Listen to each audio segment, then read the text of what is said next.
Hello friends, so అందరికీ hi, welcome to Vijay studies. So మనము already science సంబంధించి AP TET and డిఎస్సికి సంబంధించి పాఠ్యాంశాల విశ్లేషణలో భాగంగా ఈరోజు 6వ తరగతి నూతన పాఠ్య పుస్తకంలో ఉండేటటువంటి నీరు అనే టాపిక్ పైన ఈరోజు కంప్లీట్ విశ్లేషణ అనేది చూద్దాం. సో వీడియో చూసేవాళ్ళు తప్పకుండా లైక్ చేయండి. సో కొత్తగా చూసేవాళ్ళు ఎవరైనా ఉంటే మన యొక్క ఛానల్ని సబ్స్క్రైబ్ చేసుకోండి. ఇక ఆలస్యం చేయకుండా మన టాపిక్లోకి వెళ్దాం. ఇందులో ప్రధానమైనటువంటి అంశాలని ఒకసారి పరిశీలిద్దాం. So exam point of view use అయ్యేటటువంటి అంశాలు. సో ముందుగా ఇక్కడ చూసినట్లయితే ప్రపంచవ్యాప్తంగా 783 మిలియన్ల మందికి పరిశుభ్రమైనటువంటి నీరు అందుబాటులో లేదు. ఇది చాలా కీ పాయింట్ అనమాట. సో ఎగ్జామ్లో అడిగేదానికి అవకాశం ఉండేటటువంటి అంశాలు. ఓకే, ప్రపంచవ్యాప్తంగా 783 మిలియన్ల మందికి పరిశుభ్రమైనటువంటి నీరు అందుబాటులో లేదు అనేసి ఇక్కడ ప్రధానమైనగా ఒక పాయింట్ అయితే ఇవ్వడం జరిగింది. మరి అదేవిధంగా ఇక్కడ చూసినట్లయితే ప్రధానంగా ఇక్కడ చూడండి, నీటిని ఉపయోగించుకునేటటువంటి అంశాల ఆధారంగా వివిధ సమూహాలుగా వర్గీకరించారు. మరి అయితే అవి ఏవి అంటే ఇంటి లేదా కుటుంబ అవసరాలు, వ్యవసాయ అవసరాలు, ఇతర అవసరాలు. మన శరీర ఉష్ణోగ్రతను నియంత్రించడానికి, ఇతర శారీరక విధులు నిర్వహించడానికి నీటిని ఉపయోగించుకుంటుంది. సరైన శారీరక పనితీరు కోసం, ఆరోగ్యంగా ఉండటం కోసం మానవ శరీరానికి రోజుకు 2 నుంచి 3 లీటర్ల నీరు అవసరమవుతుంది. సరైన శారీరక పనితీరు కోసము మానవ శరీరానికి రోజుకు 2 నుంచి 3 లీటర్ల వరకు నీరు అవసరం. మరి ఆహారం జీర్ణం కావటానికి, శరీరం నుండి విష పదార్థాలను తొలగించడానికి నీరు ఎంతో సహాయపడుతుంది. మరి మన పాఠశాలలో నీటి గంటలు, వాటర్ బిల్ ప్రవేశపెట్టడానికి ఇదే ప్రధానమైనటువంటి కారణం. అయితే మనకి ఆంధ్రప్రదేశ్ ప్రభుత్వము ఇటీవల కాలంలో మనకి నీటి గంటలు, వాటర్ బిల్ ప్రోగ్రామ్ అనేది పాఠశాలలో ప్రారంభించడం జరిగింది. ప్రతిరోజు కూడా ఇక వాటర్ బిల్ ప్రోగ్రామ్ అనేది జరుగుతుంది ప్రతి స్కూల్లో కూడా, ప్రైమరీ స్కూల్స్ కావచ్చు, హై స్కూల్స్ కావచ్చు. సో వీటన్నిటిలో కూడా దాదాపుగా ప్రతిరోజు 3 సార్లు వాటర్ బిల్ అనేది కొట్టడం జరుగుతూ ఉంటుంది పిల్లలకి. మరి ఇక్కడ ఇందులో ప్రధానంగా నెక్స్ట్ ఉండేటటువంటి ఇంపార్టెంట్ పాయింట్స్ని ఒకసారి మనం పరిశీలించినట్లయితే, ఇక్కడ ఎగ్జామ్ పాయింట్ ఆఫ్ వ్యూలో మెయిన్గా కీ పాయింట్స్, క్విక్ రివ్యూ ఎలా చేసుకోవాలి, టెక్స్ట్ బుక్లో మనకి ఏది ఇంపార్టెంట్ జోను, ఆ జోన్లో మనం ఎలా చదవాలి అనేటటువంటి అంశాల ఆధారంగా మనం విశ్లేషణ చేస్తూ ఉన్నాము. సో నెక్స్ట్ వచ్చేసి ఇక్కడ చూసినట్లయితే మనకు కావలసిన నీరు నదులు, చెరువులు, కుంటల నుండే కాకుండా పండ్లు, కూరగాయల నుంచి కూడా లభిస్తుంది. పుచ్చకాయ, బత్తాయి వంటి పండ్లు, సొర, దోస వంటి కూరగాయలలో కూడా నీరు ఉంటుంది. ఇలాంటివే మరికొన్ని ఉదాహరణలు మీరు ఒకసారి గమనించుకోండి. మన బరువులో 70% నీరే ఉంటుంది. సో వేసవి కాలంలో రసాలనిచ్చే పండ్లను మనము ఎక్కువగా తీసుకుంటూ ఉంటాం. మరి ఎందుకు తీసుకుంటూ ఉంటాం అంటే మన శరీరానికి కావలసినటువంటి నీరు అనేది అందించడం కోసం. అంటే ఇక్కడ మన బరువులో 70% వరకు కూడా నీరే ఉంటుందన్నమాట మన యొక్క శరీరంలో. ఓకేనా, ఇది ఇంపార్టెంట్ పాయింట్ ఇక్కడ. నెక్స్ట్ అదేవిధంగా భూగర్భ జలాలను తోడుకోవడానికి బావులు లేదా బోరుబావులు తవ్వుతారు. మరి అయితే ఇది చాలా కష్టంతో కూడిన పని. ఎంతోమంది పని వాళ్ళు ఎంతో శ్రమపడి బావి తవ్వి మనకు నీటిని అందిస్తారు. మనం వారి యొక్క శ్రమను అభినందించాలి. దాంతోపాటుగా నీటిని పొదుపుగా వాడడం మన యొక్క బాధ్యత. సో నీటిని ఏం చేయాలి, పొదుపుగా ఉపయోగించుకోవాలి. మరి భూమి మీద అనేక నీటి వనరులు ఉంటాయి. మరి భూగోళం మొత్తం మీద 3/4 వంతు నీటితో నిండి ఉందని మనకు తెలుసు. అంటే భూగోళం మొత్తం మీద కూడా నీరు ఎన్నో వంతు ఉంది, 3/4 వంతు నీరు అనేది ఉంది. ఓకేనా. నెక్స్ట్ సముద్రాలలో నీరు ఉప్పగా ఉంటుంది. సముద్రాల్లో సహజంగా నీరు అనేది ఉప్పగా ఉంటుంది. మరి బావులు, చెరువులు, కాలువలు, కుంటలు, నదులలో దొరికే మంచినీరు మాత్రమే మనకు ఉపయోగపడుతుంది. మరి భూమిపై లభించే మొత్తం నీటిలో మంచినీరు కేవలం 3% మాత్రమే ఉంటుంది. సో ఇక్కడ భూమిపై లభించే మొత్తం నీటిలో కూడా మంచినీరు కేవలం మనకి 3% మాత్రమే ఉంటుంది. ఇది చాలా ఇంపార్టెంట్, బాగా గుర్తుపెట్టుకోండి ఈ పాయింట్ అనేది. ఓకేనా. నెక్స్ట్ అదేవిధంగా ఇక్కడ చూసినట్లయితే ప్రధానంగా మంచుతో కప్పబడినటువంటి పర్వతాలు, హిమనీ నదాలు ధ్రువ ప్రాంతాలలో గడ్డకట్టిన రూపంలో ఉంటుంది. ఈ నీరు మానవ వినియోగానికి అందుబాటులో లేదు. చెంచాలోకి తీసుకున్న నీరు ప్రపంచంలోని అన్ని నదులు, సరస్సులు, చెరువులలో కనిపించే మొత్తం ఉపరితల నీటిని సూచిస్తుంది. దీనిని తాగునీరుగా ఉపయోగించుకోవచ్చు. ఇంత తక్కువ మొత్తంలో తాగునీరు అందుబాటులో ఉన్నప్పుడు నీటిని మనం మరింత జాగ్రత్తగా ఉపయోగించుకోవాలి అనేసి ఇక్కడ ఇవ్వడం జరిగింది. మరి అదేవిధంగా ఇక్కడ చూసినట్లయితే సాధారణంగా ఇక్కడ నీటి వనరుల గురించి పరిశీలించేటప్పుడు నీటి వనరులలో నీటి మట్టం వర్షం మీద ఆధారపడి ఉంటుంది. వర్షాకాలంలో బావులలో నీటి మట్టం పెరగడం, వేసవి కాలంలో తగ్గడం మనం సాధారణంగా చూస్తూ ఉంటాం. మరి గాలి, ఎండ లాగా వర్షం కూడా ఒక సహజమైన అంశం. వర్షాకాలంలో సాధారణంగా వర్షాలు కురుస్తాయి. ఆకాశం మేఘావృతంగా ఉంటే వర్షం కురవచ్చని మనం సాధారణంగా ఊహిస్తూ ఉంటాం. మరి మేఘాలున్న ప్రతిసారి వర్షం కురవదు. ఒక్కొక్కసారి హఠాత్తుగా వర్షం వస్తుంది, ఒక్కొక్కసారి సరిగా వర్షం రాకపోయేదానికి కూడా అవకాశం ఉంటుంది. మరి ఇక్కడ చూద్దాం నీరు యొక్క రూపాలు. ప్రధానంగా ఇక్కడ ప్రకృతిలో సహజ సిద్ధంగా నీరు 3 రూపాలలో ఉంటుందని మనందరికీ తెలుసు. మరి అవి ఘన, ద్రవ, వాయు రూపాలు. మరి ఘన రూపంలో నీరు గట్టిగా గడ్డ కట్టినట్లుగా ఉంటే దాన్ని మనం మంచుగడ్డ అని పిలుస్తూ ఉంటాం. ఏమని పిలుస్తాం? మంచుగడ్డ అని పిలుస్తూ ఉంటాం. ఇది నీటి యొక్క ఘన రూపం. మరి మంచు ప్రకృతిలో సహజంగా ఏర్పడుతుంది. మనం నీటిని మంచుగడ్డగా మార్చగలమా ఎలా అనేది ఒకసారి ఆలోచించండి. నీరు గట్టిగా గడ్డ కట్టినట్లుగా ఉంటే దాన్ని మనం మంచుగడ్డ అని పిలుస్తూ ఉంటాం. ఇది ఏ రూపంలో ఉంటుందంటే ఘన రూపంలో ఉంటుంది. మంచు ప్రకృతిలో సహజంగానే ఏర్పడుతూ ఉంటుంది. నెక్స్ట్ ద్రవ రూపం. నీరు ద్రవ రూపంలో సముద్రాలు, నదులు, సరస్సులు మరియు భూగర్భంలో నిల్వ ఉంటుంది. మంచుగడ్డను వేడి చేస్తే అది నీరుగా మారుతుంది. అంటే ఇక్కడ గడ్డ కట్టినటువంటి నీరు అనేది కొంచెం వెచ్చదనమైనప్పుడు అది మొత్తం కూడా నీరుగా మారుతుంది. దాన్ని ద్రవ రూపంలోకి మారుతుంది అనమాట. మరి అయితే ఇక్కడ నీరు ద్రవ రూపంలో ఎక్కడెక్కడ నిల్వ ఉంటుంది? సముద్రాలు, నదులు, సరస్సులు మరియు భూగర్భంలో నిల్వ ఉంటుంది. నెక్స్ట్ వాయు రూపం.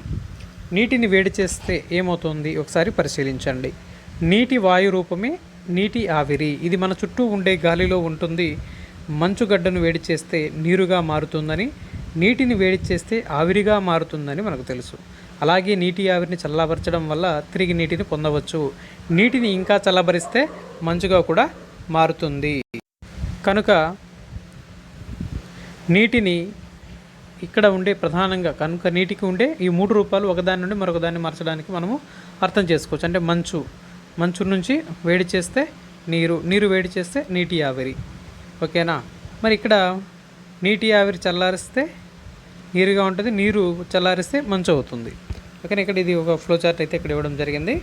నెక్స్ట్ అదేవిధంగా ఇక్కడ చూసినట్లయితే నీటి ఆవిరిగా మార్చే ప్రక్రియను ఏమంటారు అంటే బాష్పీభవనం అంటారు. చాలా ఇంపార్టెంట్ పాయింట్. నీటి ఆవిరిగా మార్చే ప్రక్రియనే బాష్పీభవనం అంటారు. నీటిని కొంచెం వేడి చేసి వెచ్చబడితే కొంత నీటి ఆవిరి ఏర్పడుతుంది. నీటిని ఇంకా వేడి చేస్తే మరుగుతాయి మరియు ఆవిరవుతాయి.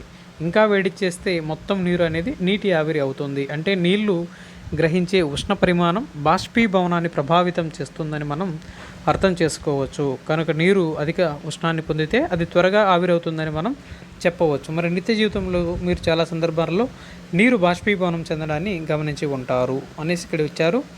నెక్స్ట్ అదేవిధంగా భూమిపై బాష్పీభవనం సహజంగా జరిగేటటువంటి ఒక ప్రక్రియ. నీటి వనరులైనటువంటి సముద్రాలు, మహాసముద్రాలు, నదులు, చెరువులు మొదలైన ఉపరితలాల నుంచి నిరంతరంగా నీరు బాష్పీభవనం చెందుతూ ఉంటుంది. సూర్యరశ్మి వల్ల వీచే గాలి వల్ల నీటిలోని నీరు నీటి ఆవిరిగా మారుతుంది. ఇక్కడ సాంద్రీకరణం అంటే ఏంటి అనేది ఇక్కడ చూద్దాం.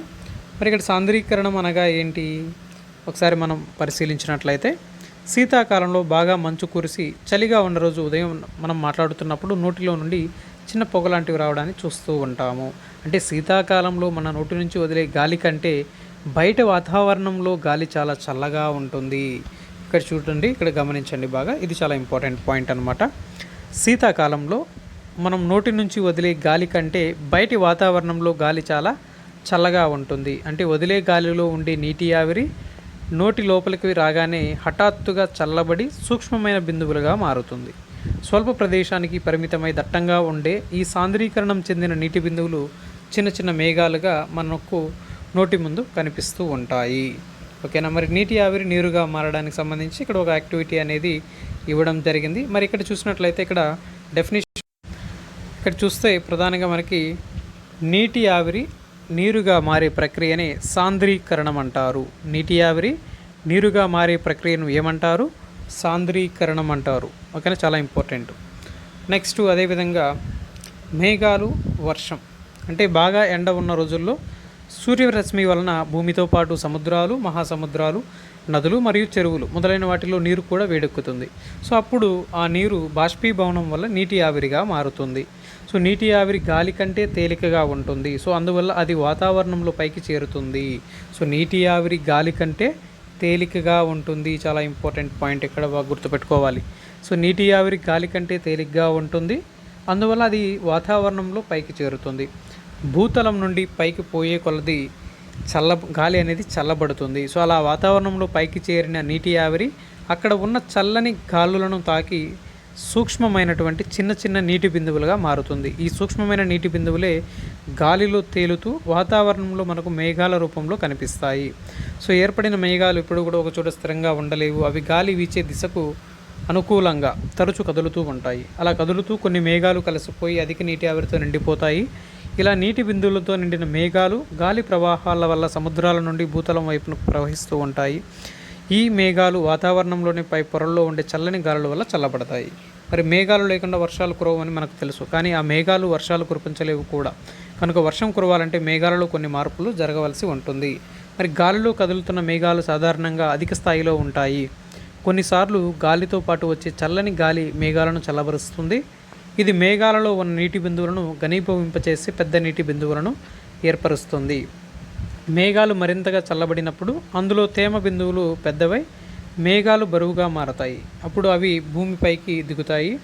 ఆ మేఘాల రంగు తెలుపు నుండి బూడిద రంగుకు మారుతూ మనకు దట్టమైన మేఘాలు కమ్ముకున్నట్లుగా కనిపిస్తుంది. ఆ సమయంలో ఆ మేఘాలలోని తేమ బిందువులు మరింత పెద్దవవుతాయి. సో మేఘాలు వాటిని ఇంకా నిలుపుకోలేక తేమ బిందువుల కిందకు రాలటం ప్రారంభమవుతుంది. దీనిని మనం ఏమంటామంటే వర్షం కురవడం అనేసి అంటాం. మరి వర్షం కురిసే ముందు మేఘాలు భూమిపైకి దిగటం, చల్లని గాలులు వీచడాన్ని మనం గమనిస్తూ ఉంటాం. మరి బాగా చల్లగా ఉన్న సందర్భాలలో నీటి బిందువులు చిన్న చిన్న మంచు స్ఫటికాలుగా ఘనీభవించి మనకు మంచు కురిసినట్లుగా కనిపిస్తుంది. మరికొన్ని సందర్భాలలో పెద్ద పెద్ద నీటి బిందువులు ఘనీభవించి మంచు ముక్కలుగా కిందకు పడతాయి. వీటినే మనం వడగండ్లు అంటాము. ఏమంటాము? వడగండ్లు అనేసి అంటాము.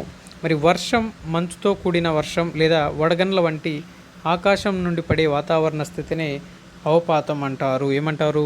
వర్షం, మంచు, మంచుతో కూడిన వర్షం లేదా వడగళ్ళ వంటి ఆకాశం నుండి పడే వాతావరణ పరిస్థితినే అవపాతం అంటారు. ఓకే, నెక్స్ట్ అదేవిధంగా ప్రతి సంవత్సరం కొన్ని నెలల్లో వర్షాలు కురవడం మనం సాధారణంగా చూస్తూ ఉంటాం. మరి మన రాష్ట్రంలో జూన్ నుండి సెప్టెంబర్ వరకు వర్షాలు కురుస్తూ ఉంటాయి. ఈ రోజుల్లో ఆకాశం మేఘాలతో నిండి ఉంటుంది. గాలులు కూడా వీస్తూ ఉంటాయి. మరి నైరుతి మూల నుండి ఈ గాలులు వీస్తూ ఉంటాయి కాబట్టి వీటిని నైరుతి ఋతుపవనాలు అనేసి అంటారు. అలాగే నవంబర్, డిసెంబర్ నెలలో కూడా వర్షాలు కురుస్తాయి. ఈ సమయంలో ఈశాన్య మూల నుంచి ఈ గాలులు వీస్తూ ఉంటాయి. వీటిని ఈశాన్య ఋతుపవనాలు అంటారు. అయితే ఈ మధ్యకాలంలో ఋతువులకు తగినట్లు వర్షాలు కురవడం లేదనేసి అందరూ అనుకుండడం మనం గమనించవచ్చు. మరి జలచక్రం. సో జలచక్రం అంటే ఏంటి? వర్షం కురిసినప్పుడు చెరువులు, సరస్సులు నీటితో నిండుతాయి. వర్షపు నీరు చిన్న చిన్న కాలువలుగా ప్రవహిస్తుంది. ఇలాంటివే చాలా కలిసిపోయి పెద్ద పెద్ద ప్రవాహాలుగా మారతాయి. ఈ పెద్ద పెద్ద ప్రవాహాలు నదులలో కలుస్తాయి. సో నదులు సముద్రాలలోకి, మహాసముద్రాలలోకి ప్రవహిస్తాయి. మరి కొంత వర్షపు నీరు భూమిలోకి ఇంకి భూగర్భ జలాలుగా మారుతుంది. మరి వేసవి కాలంలోనే అధిక వేడిమి వల్ల ఎక్కువ మొత్తంలో నీరు సముద్రాలు, సరస్సులు, నదులు మొదలైన చోట్ల నుండి బాష్పీభవనం చెంది నీటి ఆవిరిగా మారుతుంది. ఇది గాలిలోకి చేరి మేఘాలుగా రూపొందుతుంది. ఈ మేఘాలు చల్లబడి వర్షాన్ని ఇస్తాయి. మరి ఇక్కడ భూమి యొక్క ఉపరితలం మరియు గాలి మధ్య జరిగే నీటి ప్రసరణనే ఏమంటారంటే జలచక్రం అంటారు. దీన్నే హైడ్రలాజికల్ వలయం అనేసి అంటారు. ఓకేనా? భూమి ఉపరితలం మరియు గాలి మధ్య జరిగే నీటి ప్రసరణను జలచక్రం అనేసి అంటారు. దీనిని హైడ్రలాజికల్ వలయం అనేసి అంటారు. మరి జలచక్రంలో 4 ముఖ్యమైనటువంటి భాగాలు ఉంటాయి. మొదటికి చూసినట్లయితే బాష్పీభవనం. అంటే ఇక్కడ బాష్పీభవనం అంటే ఏంటి? నీరు ద్రవ రూపంలో ఉండేటటువంటిది వాయు రూపంలోకి మారడమే బాష్పీభవనం. కారణం ఏంటి అంటే ఇక్కడ సూర్యుడు నీటి వనరుల నుండి వేడి చేయుట ఫలితం ద్రవ నీరు అనేది నీటి ఆవిరి లేదా నీటి వాయువుగా మారుతుంది. సాంద్రీకరణం అంటే వాయువు ద్రవంగా మారటమే ఇక్కడ సాంద్రీకరణం. అంటే కారణం ఏంటి? ఆవిరి గాలిలో పైకి వెళ్ళి చల్లబడటానికి ప్రధానమైనటువంటి కారణం. మరి ఫలితం ఏంటి అంటే నీటి ఆవిరి మేఘాలలో ద్రవనీటిగా మారుతుంది. నెక్స్ట్ అవపాతం. నీరు లేదా గడ్డకట్టిన నీరు భూమిపై పడటాన్ని అవపాతం అంటారు. కారణం మేఘ బిందువులు చాలా బరువుగా ఉంటాయి, అవి భూమిపై పడతాయి. సో ఫలితం ఏంటి? వర్షం, మంచు, స్లిట్ లేదా వడగండ్ల రూపంలో అవపాతం చెందిన నీరు భూమికి చేరటం. మరి సేకరణ మరియు ప్రవాహం. నీరు భూగర్భంలోనికి ఇంకడం లేదా ప్రవహించటం. కారణం భూమి యొక్క ఉపరితలంపై నీరు సమీకరించబడటం, కొన్నిసార్లు ముందుకు ప్రవహించటం. ఫలితం నీరు సరస్సులు, చెరువులలో చేరుతుంది. నదులు ప్రవాహాలుగా ప్రవహించి సముద్రాలు మహాసముద్రాలుగా చేరుతూ ఉంటుంది. అడవులు నరికివేయడం వల్ల, కర్మాగారాలు వెదజల్లే కాలుష్యాల వల్ల భూమి వాతావరణం అనేది వేడెక్కుతుంది. ఇక్కడ అడవులు నరికివేయడం వల్ల మరియు కర్మాగారాలు వెదజల్లేటటువంటి కాలుష్య కారకాల వల్ల ఇక భూమిపైన ఉన్నటువంటి వాతావరణం అనేది వేడెక్కుతుంది. అందువల్ల మేఘాలు చల్లబడడానికి కావాల్సిన పరిస్థితులు తగ్గిపోతూ ఉన్నాయి. ఇది వర్షాలు తగ్గిపోవడానికి కారణమవుతుంది. జలచక్రంలో అంతరాయం అనేది వరదలకు మరియు కరువులకు దారితీస్తుంది. జలచక్రంలో ఏర్పడేటటువంటి అంతరాయము వరదలకు మరియు కరువులకు దారితీస్తుంది అని గమనించవచ్చు. మరి ఇక్కడ అవపాతంలో 4 ప్రధాన రకాలు ఉంటాయి. అవి వర్షం, మంచు, వడగళ్ళు. ప్రతి రకం మేఘాలలో నీటి బిందువులు లేదా మంచు స్ఫటికాలుగా ప్రారంభమవుతుంది. సో వాతావరణం యొక్క దిగువ భాగంలోనే ఉష్ణోగ్రత, అవపాతం ఏ రూపాన్ని తీసుకుంటుందో దాన్ని బట్టి ఇది నిర్ణయించడం జరుగుతూ ఉంటుంది.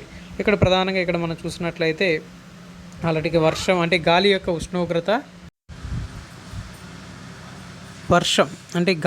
ఉష్ణోగ్రత, నీటి ఘనీభవన స్థానం కంటే ఎక్కువగా ఉన్నప్పుడు వర్షం కురుస్తుంది. నీటి ఆవిరి ఘనీభవించేంత చల్లగా ఉన్న గాలి గుండా వెళ్తున్నప్పుడు నీటి ఆవిరి స్ఫటికీకరింపబడి మంచుగా మారుతుంది.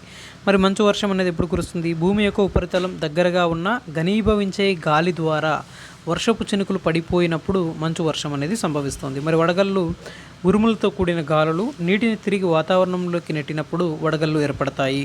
అంటే ఉరుములతో కూడిన గాలులు నీటిని తిరిగి వాతావరణంలోకి నెట్టినప్పుడు వడగళ్ళు ఏర్పడతాయి. మంచుగా మారిన నీరు ఎక్కువ నీటితో పూతపోయబడి పడగగలేంతగా భారీగా మారే వరకు ఈ ప్రక్రియ పునరావృతం అవుతుంది. భారీగా మారిన తర్వాత వడగళ్ళుగా పడతాయి. మరి ఇక్కడ సంవత్సరాల పాటు వర్షాలు కురకపోతే కరువు ఏర్పడుతుంది. మరి ఈ సమయంలో మనుషులకి ఆహారం, పశువులకు మేత దొరకడం కూడా కష్టంగా ఉంటుంది. మరి తాగునీటికి తీవ్రమైన ఎద్దడి ఏర్పడుతుంది. ప్రజలు చాలా దూరాలకు వెళ్ళి తాగునీరు తెచ్చుకోవాల్సిన పరిస్థితులు మనం గమనిస్తూ ఉంటాం. మరి నేల ఎండిపోయి వ్యవసాయం చేయడం, పంటలు పండించడం కష్టమవుతుంది. మరి పంటలు పండకపోవటం వల్ల పనులు లేక ప్రజలు నష్టపోతారు. మన రాష్ట్రంలో అనంతపురం, ప్రకాశం, కడప జిల్లాలు తీవ్రమైనటువంటి కరువును ఎదుర్కొంటున్నాయి. ఓకేనా, ఇవి చాలా ఇంపార్టెంట్.